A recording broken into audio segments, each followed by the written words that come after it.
G'day YouTube viewer, g'day bikers. Bit of a ramble today, a ramble ride. And I want to talk about whether the new Honda CB1000F coming out early next year, which will be unveiled fully at EICMA, but they've already done that online to a degree, whether that bike will be a competitor for this, which I'm riding today, which is the Kawasaki Z900RS.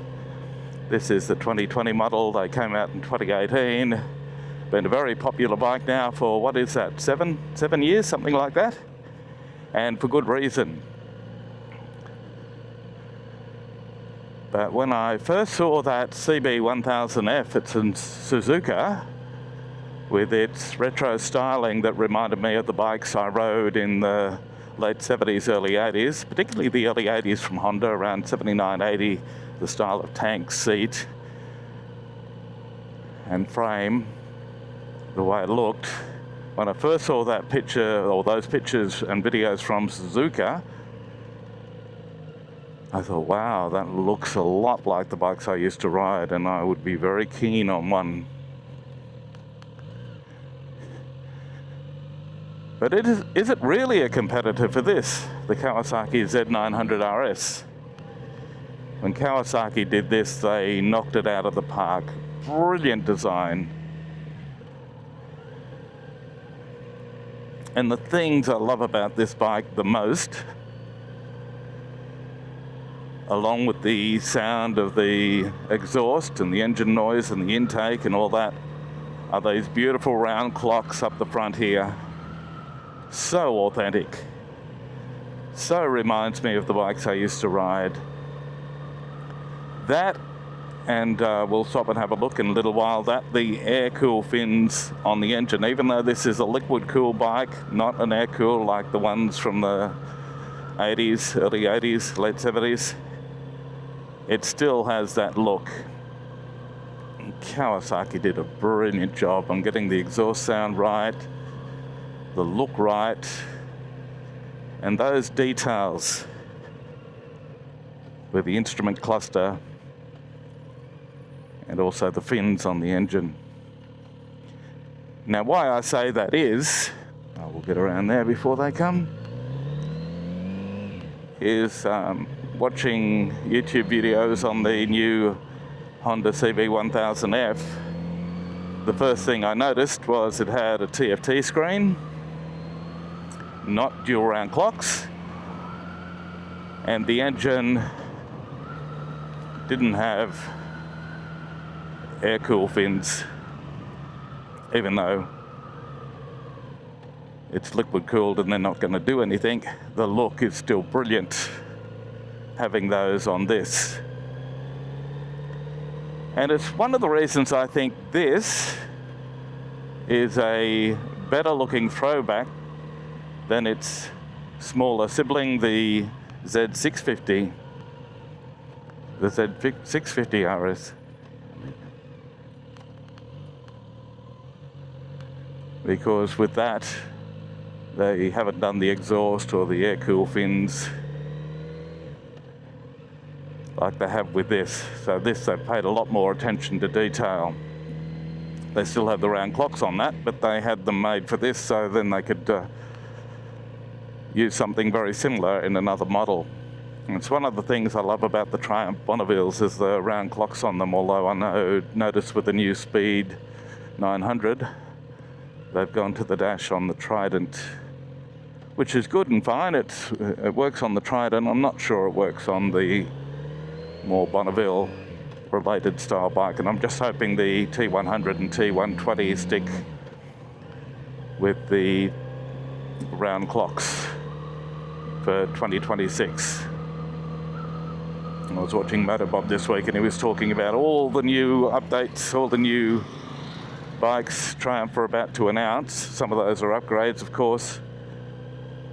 Something like 29, I think he said in his video this week, which is amazing, but I'm just hoping they don't switch to round clocks on the Bonnevilles. But anyway, looking at that CB1000F, and looking at it in more detail, when I first saw it, I thought, oh, what one of those? But looking at it in more detail, I think it'll be more a competitor for the Yamaha XSR900 than it will this bike. Now, the CB1000F and the XSR900 and 900 GP have more technology. You can get them with, well, the XSR comes standard with quick shifter. I think with the CB1000F it's going to be an option. I'm not 100% sure on that. I haven't looked in all the details. But they definitely have rider modes, more rider modes. This has got 2-level traction control, which some people say is a little bit like rider modes. I've never been able to explain it really well, hoping someone can in the comments, but if I say it just has traction control and no rider modes, people say, no, it does. So welcome any input and feedback on that. It's not like the rider modes on my other bikes, but it has 2 levels of traction control, which I understand does do something to performance. Welcome any input on that. But obviously the XSR900 and the CB1000F have way more in terms of rider modes.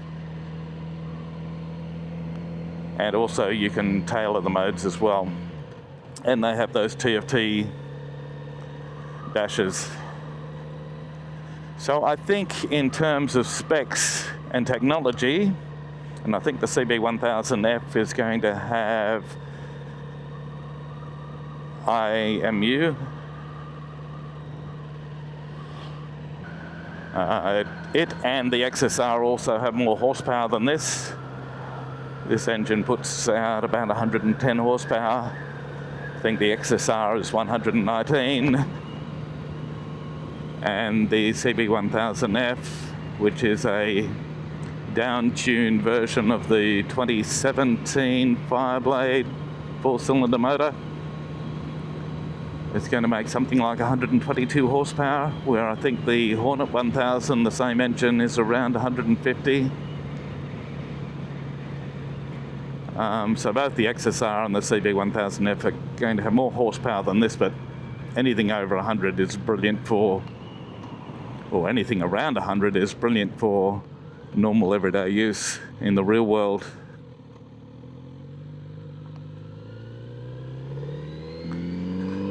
I don't need any more horsepower than this has got. Okay, coming up to a very rough road here. There's a reason I'm coming up to this road though. I want to put a GoPro on a fence post here and give you some looks at the bike riding past. Now the sun is that direction, just working out which is the best way to do it. I guess it doesn't really matter, so let's set that up. Let's have a look at this bike before I take off and do some ride past shots with the GoPro sitting on a fence post. Who needs tripods? I don't like to carry much with me when I'm out riding, but I am trying to give you some more views of the bikes I ride, so that's just not from the saddle and looking over the instrument cluster. Some dairy farms around here. This is a nice quiet road, doesn't go anywhere. Alright, let's kick the motor over. Can't kickstart, obviously. Could with the bikes from 1972, the Zs, obviously.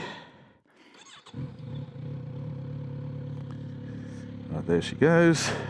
It's already warmed up, so it's only sitting around 1,000 revs. When you first started, it's around 1,500. Warms up, it comes down to 1,000.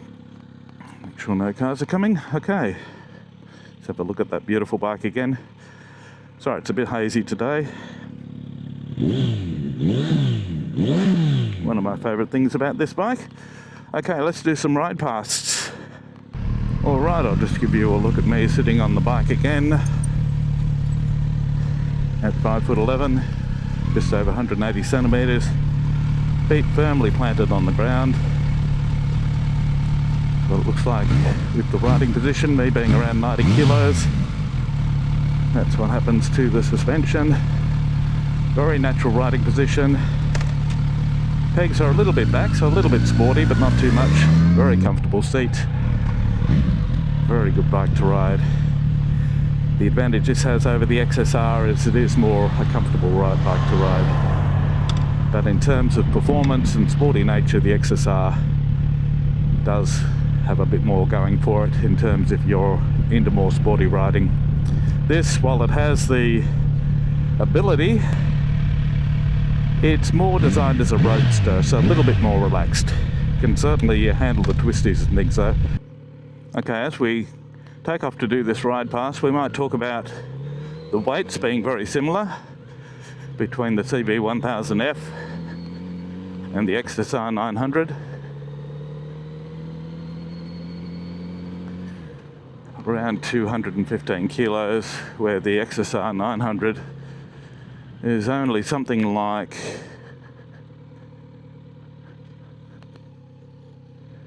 190 by memory.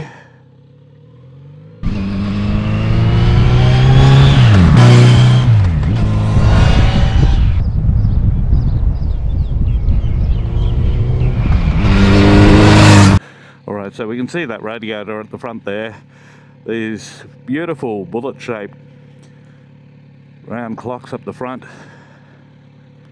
Very much in keeping with the original styling of the Z1 from 1972.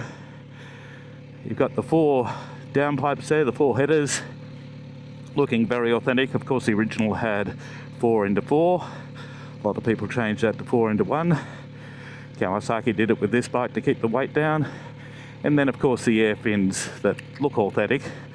They probably don't do anything, but it really gives it that look. And then you've got that chrome as well with the exhaust. And then the details like the raised lettering here and here. And also the tail end. Doesn't need a tail tidy or anything. They've done it really, really well. Probably would have preferred if they'd made the front fender mudguard a little bit longer. But all bikes now seem to have short ones apart from Royal Enfields. We are going to do another full review on this soon, now that I've owned it for about 3 years. Some of my opinions may have changed a little bit over that time. I'm going to give that a little bit of thought. And also my reviews are much better now than they were several years ago when I did the main one on this, or main 2, and they were also very long. Going to do about a 10-minute detail review soon, just as someone who's owned the bike for about 3 years, just to give you a bit of a another opinion.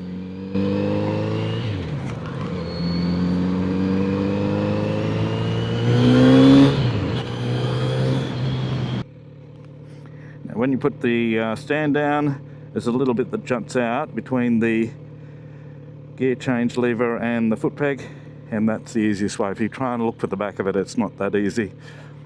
27 degrees, beautiful, beautiful spring day. It's only going to get warmer from here, which is why I've come out a bit early today. And we'll just go for a bit more of a ride and wrap up this video. Just a little bit more of a look from that side there. Aren't those clocks amazing? The older style brake fluid reservoir there as well. You do have span adjustable levers, which is a great thing. LED lighting and LED indicators, obviously they're not that authentic to the original, but modern and do a great job. And the fleck on that paintwork is amazing. Okay, all the zippers done up, let's keep going.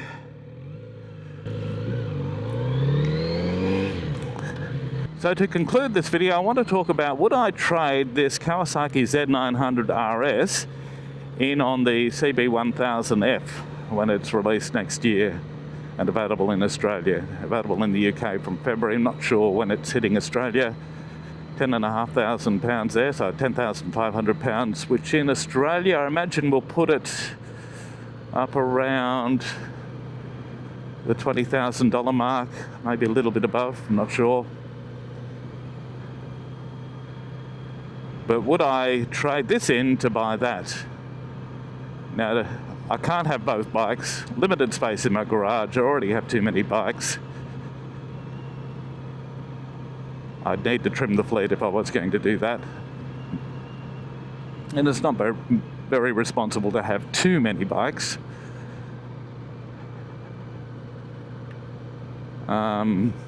Anyone who's watched this channel regularly knows I'm a big fan of the XSR900. I've been tempted several times. Its retro nature is more reminiscent of the racing bikes of the 90s, early 90s, early mid-90s. This is more throwing back to the early 70s and the 1972 Z1 when it first came out, and changed motorcycling forever as one of the first real superbikes. Some people will say the CB1000F was probably the first true superbike that really changed things, but the Z1 was equally as important and better performing, more power, etc. Trying to think where I'm going with that. The reason I haven't bought the XSR is I more relate to the road bikes of the late 70s and early 80s, even though this throws back right to the early 70s and retains the look of most of those Z bikes right through the 70s. Well, I don't relate so much to the styling of the XSR, but I don't have a sporty bike in the garage, and I don't have a triple cylinder. I don't have anything with a TFT screen or a quick shifter. I would like to have one, but I think I've pretty much reached the limit of number of bikes I can have. I'd have to sell, trade in if I was to get another one. But would I trade this in on the CB1000F? The answer is no. There's no way I'm getting rid of this.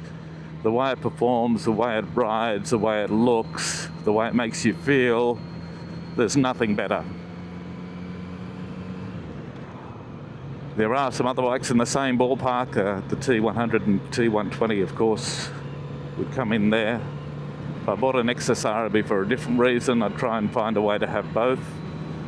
I think the CB1000F is more a competitor to the XSR in terms of tech and specs. But again, it's different. It throws back to the 80s. The XSR throws back to the 90s. They're all a little bit different when you look at the three bikes, including this Z900RS.